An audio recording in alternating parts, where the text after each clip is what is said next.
Dès que la navette diplomatique perça l'atmosphère supérieure des Earth, Dalan sentit que des ennuis l'attendaient. Peut-être étaient-ce les nuages scintillants ou les commentaires répétés du pilote sur « Eh bien, au moins, l'assurance est galactique ». Quoi qu'il en soit, il attacha les sangles de son gilet de traducteur et espéra que personne ne remarquerait ses chaussures dépareillées. Ezeret était unlike tout autre monde qu'il avait visité auparavant, ce qui était quelque peu décevant étant donné qu'il n'en avait visité que 3 et que l'un d'eux s'était révélé être une lune composée entièrement de gaz acide. S'était avéré être une lune entièrement composée de gaz acide. Cela, cependant, était tout autre chose. La planète brillait sous des couches d'aurore durcies par la tempête et des villes flottantes qui ressemblaient à des cathédrales à l'envers.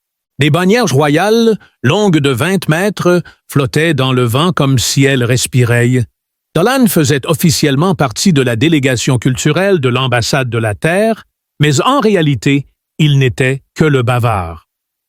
Il parlait couramment 7 langues extraterrestres, maîtrisait 6 styles de danse et pouvait commander de la bière dans 7 d'entre elles.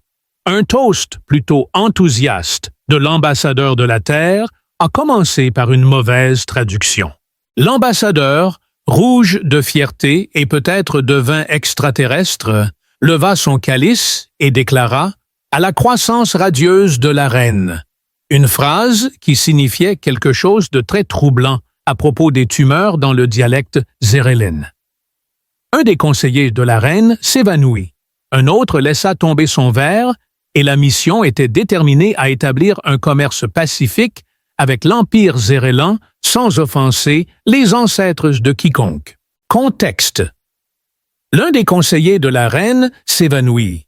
Un autre laissa tomber son calice et la mission devait établir un commerce pacifique avec l'Empire zérélan sans offenser les ancêtres de quiconque.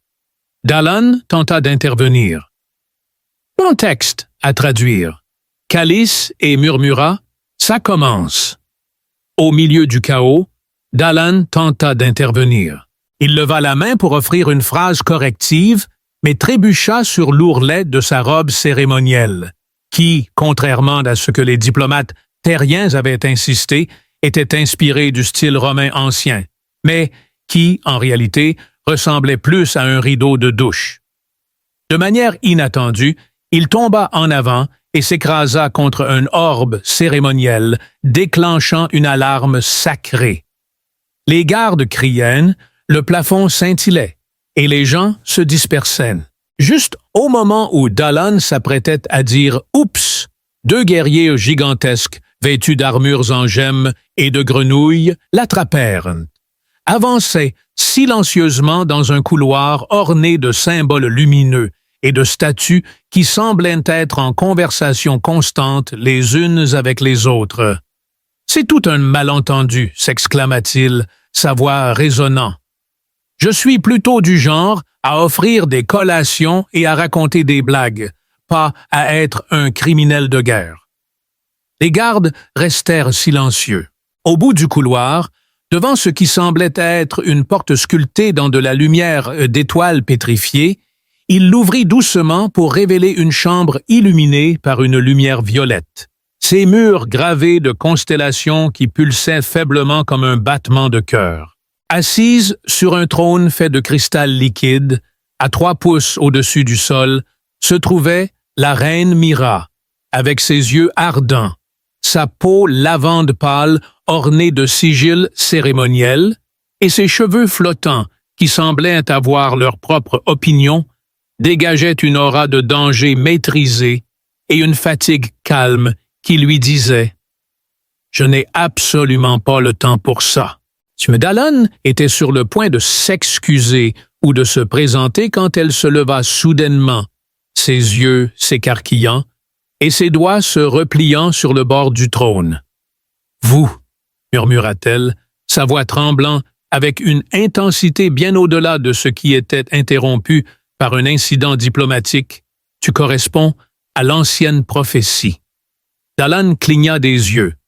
Quelle partie exactement? Si c'est la partie maladroite, alors oui, c'est tout à fait ça. Mon regard resta fixé sur eux, alors que les constellations gravées dans les murs commençaient à bouger et à tourbillonner, s'alignant en un motif jamais vu depuis des millénaires.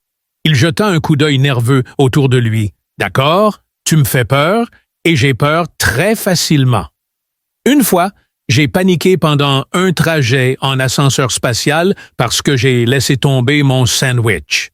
En regardant autour de lui, son niveau d'anxiété augmenta. Pas de sourire, juste un bourdonnement ancien dans les murs. Ce qui se passait ici n'avait plus rien à voir avec des accords commerciaux. C'était cosmique, fatidique. Et pire encore, cela arrivait à Dylan. Il avait déjà vu des choses étranges. Une chorale de mousse sensible le sérénadait, une personne dont le système digestif fonctionnait à l'aide du magnétisme et être pris pour une idole de fertilité sur une lune de jungle, tout cela avant lui. Mais maintenant, il se tenait dans la salle du trône de la reine Mora, tandis qu'elle le fixait, comme s'il était sorti d'une histoire hantée. Alors que les hologrammes flottants qui ornaient les murs de la chambre commençaient à orbiter plus rapidement, la reine resta silencieuse un moment avant de parler. « Il y a eu une erreur, » dit-elle lentement, ses mains serrées et pâles contre sa peau lilas foncée. L'un des hologrammes murmura dans une langue que Dallon ne reconnaissait pas, mais il sentit la vibe de Doom à proximité. Les marques sur ton visage, la cicatrice au-dessus de ton sourcil droit, le symbole en spirale sur ton. Instinctivement, Dallon couvrit son poignet, mais il s'arrêta. « Attends une seconde. Je pensais que cette tache de naissance ressemblait à un rouleau à la cannelle. Tu es en train de dire que c'est des pâtes cosmiques de malheur? » dit-elle d'un ton sérieux. La prophétie disait qu'un homme portant ces signes apparaîtrait pendant le temps des lunes fracturées. Il se tiendrait devant le trône désarmé et choisirait son propre destin. Après une longue pause, l'un des glyphas au plafond s'illumina. S'est effondré comme si la tension dramatique avait été épuisée. « Eh bien, c'est vraiment génial », murmura Dallon. J'espérais une promotion, peut-être quelques encas, pas la gestion du destin interstellaire. Juste au moment où la reine s'apprêtait à parler, une porte latérale s'ouvrit en sifflant, et 3 oracles de Durella entrèrent. Ils ne marchaient pas, mais flottaient, plutôt enveloppés dans des couches de tissu scintillant qui changeaient de couleur comme de l'huile sur l'eau. Leurs yeux étaient entièrement blancs, et leur bouche était bien cousue pour maintenir le silence rituel. Vraiment, c'était la chose la plus dramatique qui soit arrivée. Il se tenait là, les bras levés, comme s'il était fouillé par la police galactique de la mode. Après ce qui sembla une éternité, l'un des oracles produisit une fine tablette de pierre. Des symboles éclatèrent à sa surface, créant une ressemblance frappante avec Dallon, jusqu'à ses traits distinctifs, y compris son nez légèrement tordu et son expression perplexe. « C'est troublant de précision », s'exclama-t-il. « Vous devez être confiné au palais tant que nous ne connaissons pas la signification complète. Vous êtes trop dangereux pour être libre, » murmura la reine Miera, sa détermination évidente dans son expression tendue. « Vous voulez dire comme une assignation à résidence royale? Est-ce que je vais au moins avoir le service de chambre? » répéta-t-il, sa voix à peine audible. L'oracle, qui semblait être couvert de paillettes, resta silencieux. La reine convoqua ses gardes, et 2 guerriers zérélans aux épaules larges émergèrent, brandissant des armes capables de trancher les atomes. « Je jure, » murmura Dallon alors qu'il le conduisait dehors, « C'est tout comme mes dernières vacances, sauf que cette fois, la reine était une limace géante. La prophétie disait que je déboucherais son jacuzzi. Ils l'ont conduit à travers des labyrinthes d'obsidienne polie et de murs de placement bourdonnants, avec des champs de détection à chaque porte et des yeux de gardien flottants à chaque tournant. Le palais n'était pas mort, il était technologiquement vivant. De temps en temps, l'IA intégrée dans ses murs murmurait des phrases zéréliennes qui se traduisaient à peu près par anomalie d'intrus. Après un moment, il se retrouva dans une chambre d'hôte hautement chargée avec des meubles dignes d'un musée d'art et une salle de bain en laquelle il avait une confiance totale. Les gardes étant partis et les portes scellées, Dalan s'affaissa sur un canapé qui semblait s'ajuster à son corps. Ses yeux étaient fixés au plafond, une coupole transparente affichant les constellations tourbillonnantes et 3 lunes brisées au-dessus d'Isert. « C'est bien, » murmura-t-il, « absolument bien. » Il gémit, « Au moins, le canapé est confortable. » La chambre d'amis s'était adaptée à la signature biologique de Dalan pendant la nuit, ce qui sonnait plus impressionnant qu'en réalité. En pratique, cela signifiait que les lumières s'assombrissaient chaque fois qu'il bâillait. Le lit le berçait pour l'endormir comme une méduse maternelle massive, et la garde-robe continuait de générer des tenues qui le faisaient paraître beaucoup plus élégant qu'il ne l'était réellement. Au petit déjeuner, sa nourriture essayait de se présenter avant qu'il ne la mange. À midi, Dalan était prêt soit à trouver des réponses, soit à s'échapper par la trappe à linge. Au lieu de cela, il fut accueilli par une figure imposante, ornée de ceintures bleues tourbillonnantes. Le capitaine Varel, chef de la sécurité du palais, avait un visage comme du granit taillé et un sens de l'humour qui semblait avoir été chirurgicalement retiré. « Regarde, » dit-il aux fruits pulsants poliment, « ce n'est pas toi, c'est la situation. » Il y mordit quand même. Le goût était comme un mélange de mangue et de bonbons, avec des bébés sur une plage chaude. Lors d'une visite rapide du Royal Arboretum, l'IA réduisit en cendres une plante en pot et annonça fièrement menace. Mais sinon, sa vie au palais était un mélange bizarre de paranoïa discrète et d'acclamation culturelle. Passant au chapitre suivant, il se retrouva entouré d'une garde et d'un drone IA nommé Twill, qui avait tendance à identifier à tort les meubles comme hostiles. « Ce Fécus planifiait définitivement quelque chose, » murmura Dalan, mais quelque chose d'inattendu a commencé à se produire entre les exercices de défense et les cours d'étiquette, donnés par un bot d'étiquette à 5 tentacules nommé Lady Whimsy. Dalan et la reine Malera commencèrent à parler, non pas simplement à échanger des points de vue politiques ou à débattre de prophéties, mais à avoir de vraies conversations. La reine, qui avait l'air épuisée, l'accompagna pour une promenade après-midi à travers les jardins du Pont Solaire, une merveille architecturale suspendue entre 2 tours flottantes où la gravité est à l'œuvre. Alors qu'il se promenait sous le pont, qui était légèrement courbé, c'était comme s'il marchait dans un léger sirop. Elle mentionna qu'il n'était pas fréquent que les humains se tendaient l'occasion de parler aux Zerel et à la royauté, encore moins de plaisanter à ce sujet.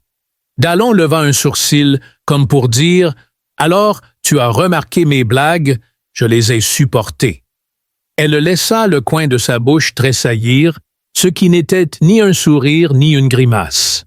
Il lui parla de la terre, de sa tentative ratée d'adopter un chat plasma, de la façon dont sa mère avait insisté pour qu'il ne perde pas son... Ça a dû rendre les cours de diplomatie un peu gênants, remarqua Dalan.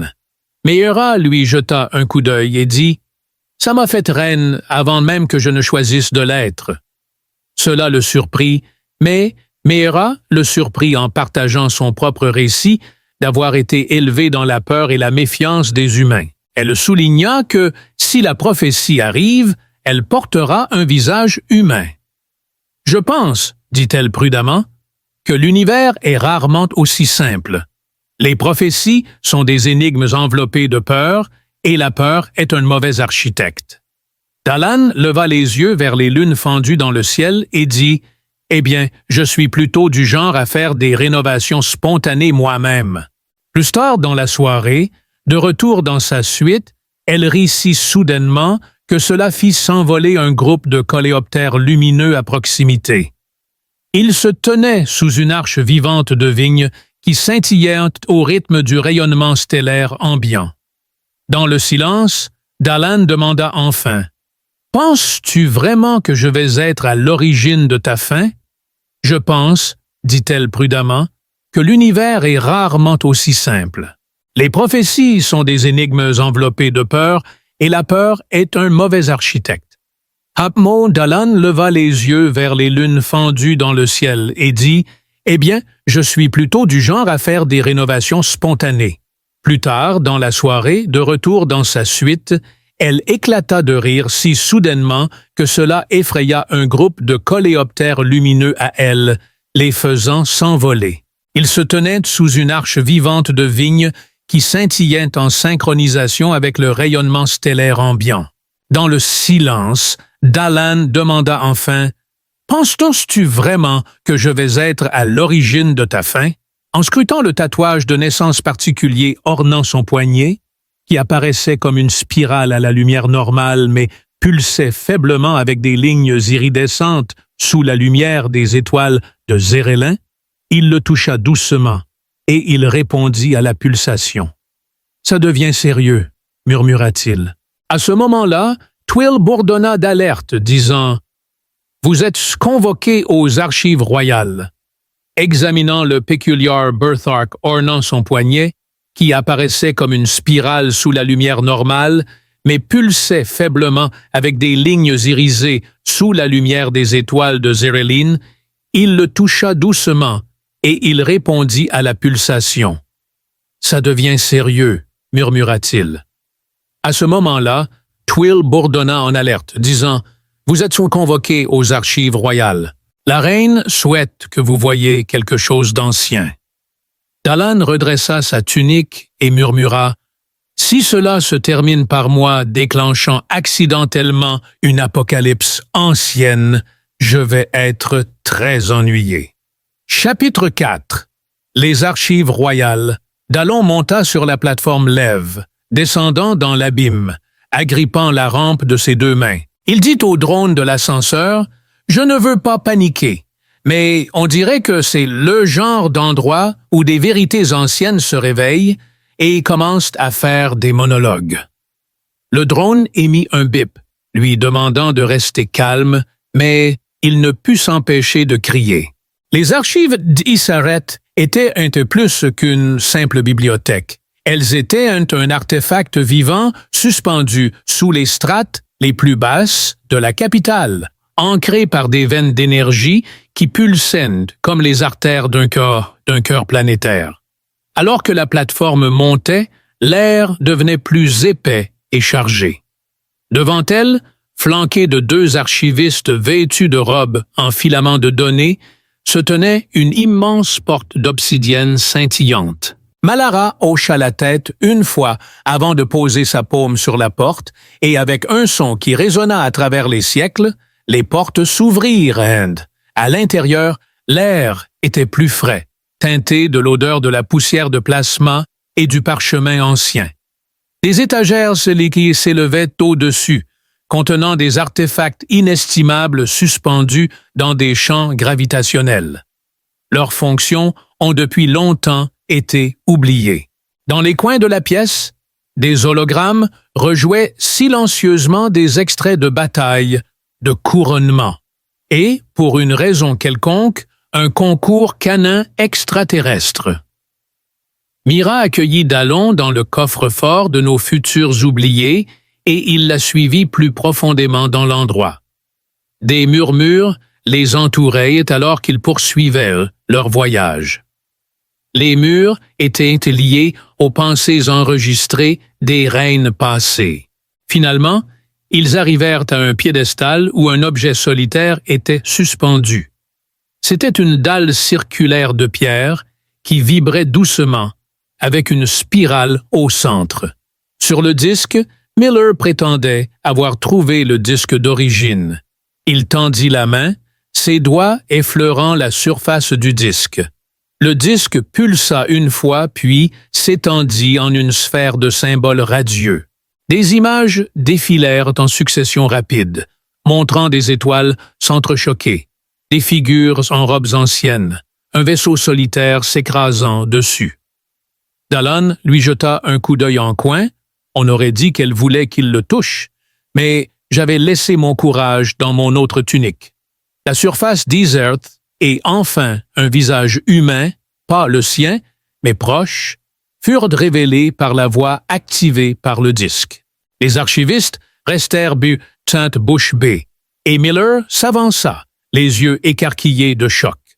Ce que vous voyez est la vérité qui a brisé la prophétie qu'ils avaient enterrée. Dallon cligna des yeux, Emily murmura « Ils ont enterré un mensonge ». Le disque commença alors à projeter une histoire qui déformait tout ce qu'il savait, une faction rebelle de Zerlan qui avait craint l'essor des alliances humaines-Zerlin. La reine laissa échapper un petit rire hésitant. « Et vous êtes la preuve que la peur nous a gouvernés trop longtemps. » Ils ont utilisé une rencontre réelle et ancienne avec un survivant d'un crash terrestre ayant une mutation génétique comme base et l'ont mythologisé. Ils ont prédit le désastre, pas l'unité. Et cela change tout. Dallon se gratta la tête, donc je suis comme un mascotte de la paix accidentelle. Milara le respira. Je ne suis pas une menace. Alors que des alarmes supplémentaires retentissaient, une voix basse résonna d'en haut. La prophétie devait être préservée, et quiconque trouvé hérétique serait éliminé. L'expression de Mira se durcit alors qu'elle se tenait devant Dallon, qu'elle avertit qu'il n'était plus en sécurité dans les archives. Dallon cligna des yeux et y réfléchit, mais la reine lui lança une arme, un magnifique bâton qui se transforma en une lame d'arc en plasma. « Oh bien, » murmura Dallon. « Je pensais justement qu'il en fallait plus. »« Je dis juste, » cria-t-il depuis sa couverture, « pour un endroit plein de livres, ça a explosé très vite. » La reine Mira ne répondit pas. Elle était trop distraite pour entendre le premier drone hurler à travers l'air des archives comme un mixeur vengeur, ses lames de plasma traçant des arcs de chaleur bleue dans l'obscurité. Tous deux se retournèrent pour faire face au danger imminent. Alors qu'elle tournait et tranchait à travers 3 automates approchant, ses robes et son armure de bataille abandonnée brillaient sous le genre d'armure qu'on ne voyait que dans les ballades de guerre holographiques et les funérailles royales. Des étincelles volaient dans les airs, et l'odeur de circuits brûlés fleurissait comme le parfum d'un dieu en colère. Dallon jeta un coup d'œil par-dessus le bord de sa cachette, le cœur battant. Sa lame d'arquet empruntée scintillait dans sa main, comme si elle voulait fonctionner, et il prit une profonde inspiration, mais il n'avait pas de véritable stratégie. Il se précipita vers un drone à proximité et balança sa lame. L'impact fut si fort qu'il enfonça l'aile avant de s'écraser au sol. Le drone se tourna alors vers lui, affichant son offensive robotique claire. « D'accord, c'était juste un coup d'échauffement, » dit Dallon en titubant en arrière. « Ne soyons pas trop agressifs. » Avec une expression difficile à lire, elle se tourna vers lui et supplia « Reste près de moi ». Ils se précipitèrent en avant, esquivant les tirs de laser et détruisant des étagères abritant des tablettes de données anciennes. Les archives grondèrent sous leurs pieds alors que d'autres drones fondaient sur eux, maintenant accompagné de gardes armés. Dans la vaste chambre où l'information était acheminée à travers l'Empire, une sphère cristalline flottait, émettant une lueur de savoir accumulé. Au centre, il y avait un disque qu'ils essayaient d'effacer. Myra haletait en pensant au siècle de peur qui se déferlerait si la vérité était révélée. Dallon murmura quelque chose à ce sujet. Ils arrivèrent enfin au noyau central de relais. Le fidèle et parfois confus drone IA de Dallon s'est précipité en avant, projetant pour dissimuler leur signature dialothermique, ils ont créé une bulle d'interférence statique. Twill a demandé la permission de paniquer, et Mira l'a accordée. Le disque d'origine a alors commencé à se télécharger dans le réseau, dansant en motif spiral à travers le ciel. Dallon regarda avec émerveillement les images de coopération humaine Zarelon, des alliances anciennes effacées des archives officielles et des cartes génétiques révélant son propre lien avec le survivant longtemps perdu. « Je ne comprends pas », s'exclama-t-il, son expression devenant froide et insensible. L'expression de Myra se durcit en regardant. Contrôle, divisez les espèces, et vous n'aurez jamais à craindre leur unité. Juste au moment où le téléchargement était sur le point de se terminer, un agent du sanctum fondit du ciel et libéra un étourdisseur cinétique.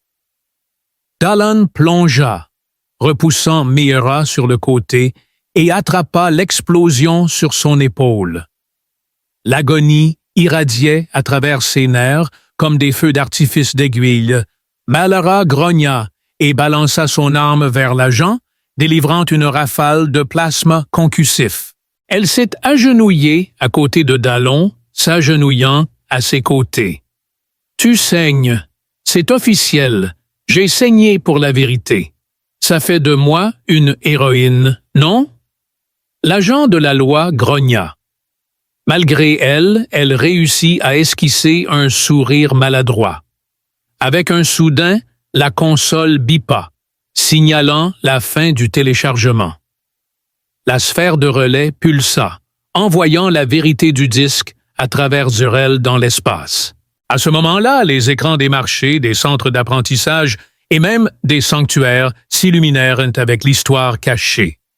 Les citoyens regardaient avec étonnement alors que la soi-disant prophétie se révélait être une manipulation politique, exposant le vieux mensonge.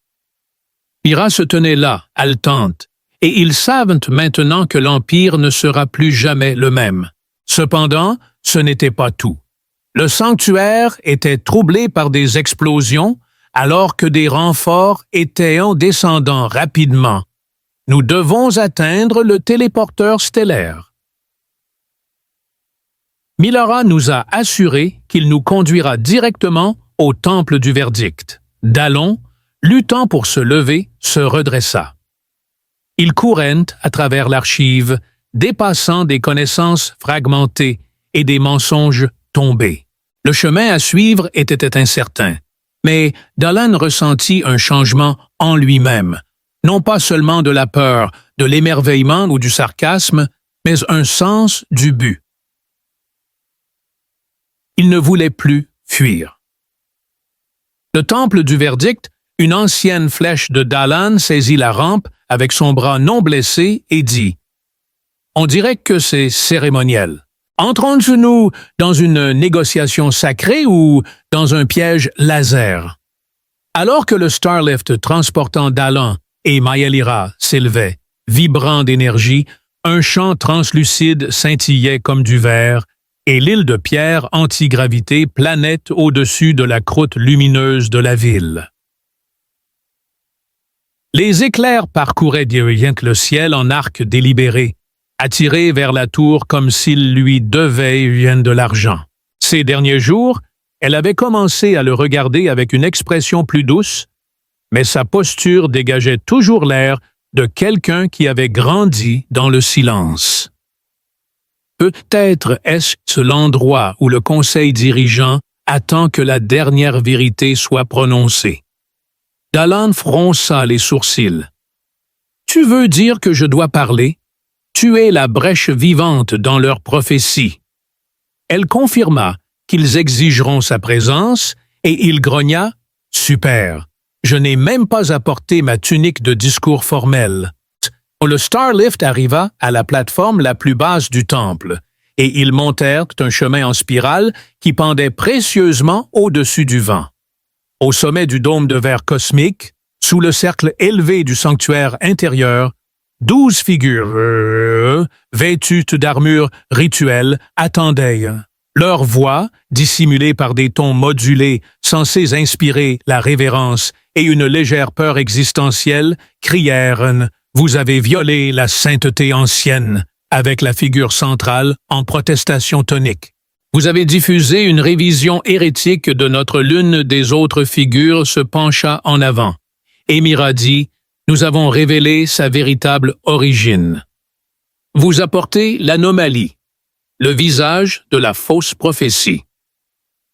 Cela fait une semaine. Quelques personnes dans le cercle semblaient être visiblement perturbées, et l'une d'elles a poussé un soupir audible. Myra a levé la main, et le disque d'origine a prouvé que la prophétie était basée sur la peur, pas sur la prévoyance.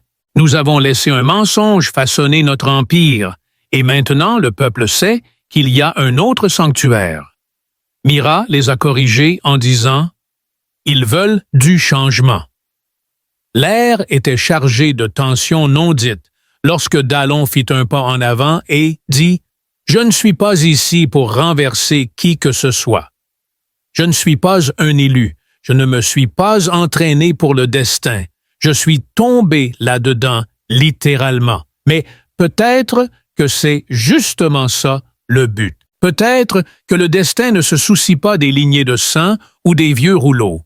Peut-être que c'est juste une question de se présenter et de ne pas fuir. » Ensuite, il y eut un silence prolongé. Le sanctuaire a pris son temps pour répondre. Graduellement, un par un, les casques du conseil furent retirés, révélant 12 visages fatigués. Le sage central me regarda et dit « La prophétie doit être accomplie par vous, la reine. » Je me redressai, acceptai le poids, mais je ne le porterai pas seul. Ses yeux rencontrèrent ceux de Dalan. Le silence persistant continua. Dans les jours qui suivirent, le changement arriva comme une marée. La prophétie a été officiellement déclassifiée, et la reine a signé un décret démantelant toute l'administration qui dépendait des textes de prévision. Les diplomates terrestres furent de nouveau accueillis, bien qu'avec beaucoup moins de métaphores impliquant des fruits. La population initialement choquée commença à reprendre son souffle. Elle n'avait pas perdu sa foi. Elle avait été retrouvée. Concernant Dalan, il était resté, mais pas en tant que prisonnier ou invité. Mira l'avait nommé au rôle de liaison culturelle qu'il avait rebaptisé ambassadeur des surprises étrangement pleines d'espoir. Il avait pris cette responsabilité au sérieux, enfin presque sérieusement, un soir dans les jardins de Sunbridge, où il s'était autrefois promené parmi les courbures. Alors qu'il se tenait là, au milieu de la gravité et des silences gênants, Mira parla doucement. « Tu as changé. » Il leva les yeux vers la lune, qui était maintenant complètement visible dans le ciel grâce à un réalignement orbital, et elle sourit. Le moment était authentique, et là-haut, les étoiles tourbillonnaient, non pas en prédiction ou en destin, mais en possibilité.